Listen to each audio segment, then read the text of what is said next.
السلام علیکم ورحمۃ اللہ وبرکاتہ۔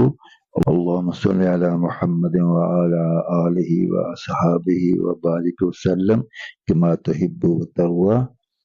آج کی ویڈیو کی طرف بڑھنے سے پہلے گزارش ہے کہ اسے رب تعالیٰ جل شانہ کی رضا کے لیے اور پوری توجہ اور دھیان کے ساتھ دیکھیں، سنیں، اپنے دوست احباب عزیز و اقارب میں شیئر کریں۔ ممکن ہے کسی کی ہدایت کا ذریعہ بن جائے۔ اگر ایسا ہو گیا تو میری آپ کی نجات کا ذریعہ اور سبب بنے گا۔ تو چلتے ہیں آج کی ویڈیو کی طرف۔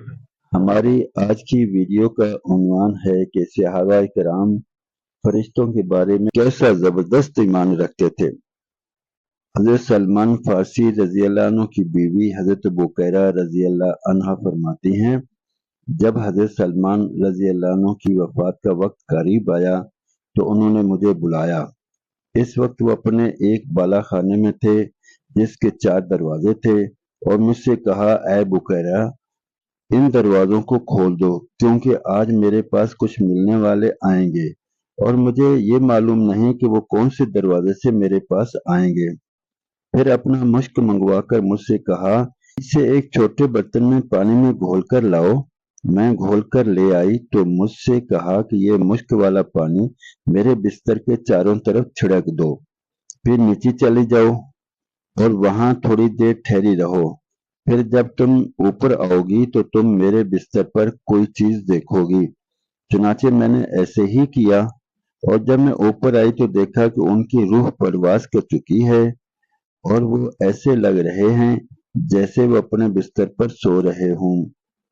حضرت شعبی رحمۃ اللہ علیہ کہتے ہیں، حضرت سلمان رضی اللہ عنہ کی وفات کا وقت قریب آیا تو انہوں نے اپنی گھر والی سے کہا، میں نے مشک والی تھیلی تمہیں چھپا کر رکھنے کے لیے دی تھی، وہ لے آؤ۔ وہ کہتی ہیں، میں مشک کی وہ تھیلی لے آئی۔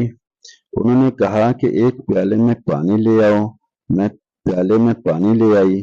انہوں نے اس میں مشک ڈال کر اسے اپنے ہاتھ سے گھولا، پھر کہا، اسے میرے چاروں طرف چھڑک دو، کیونکہ میرے پاس اللہ تعالیٰ جل شانہ کی ایسی مخلوق آنے والی ہے جو خوشبو کو تو سونگھ لیتی ہے لیکن کھانا نہیں کھاتی۔